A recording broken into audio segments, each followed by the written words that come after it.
I wanted to talk about when I was first introduced to double threshold training. So that would have been the summer, fall of 2019. And the running world was a very different place then, pre-COVID.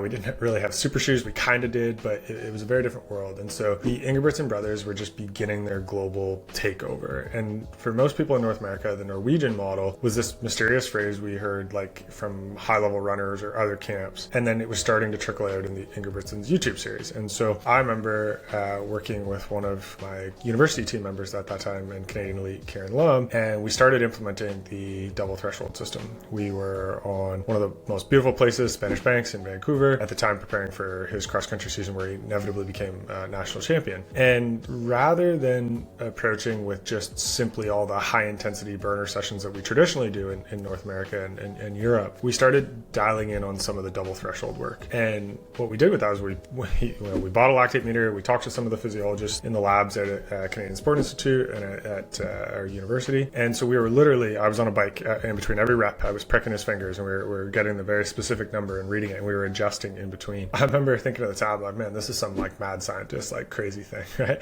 There were certainly, sometimes where we thought, is this working? Is it enough? Because it was very different than what we were doing. But when we thought it through and we learned more, we figured out that this is probably the way to go. This is something that needs to be implemented at high level training. And we were fortunate enough that it paid off. It worked very well. He ended up becoming national champion. And that winter, 3 months later, he became the national U23 record holder in the 3000 running 7:45. And so when I first started looking at this, I wasn't just like guessing. I was applying the early blueprints laid, and I'm going to butcher the name, so I apologize, Dr. Marius Bakken. He posted this paper in 2002, and it only started catching on, I would say, when the Norwegian method, or the Ingebrigtsen method, as some people call it, really caught on, and that's when I found the paper. If you fast forward today, everybody from high schoolers to master's runners are taking double threshold and applying it to the training. But the problem is most people are still training like it's 2019 and not understanding the full utilization or how best to implement it. What I find is interesting is that Dr. Bakken actually probably noticed this and in late 2025 came out with a second opinion piece, and he officially revisited his original papers. And so he updated some of the science to a little bit more modern, clarified some of the misconceptions he was seeing, and revealed the missing links regarding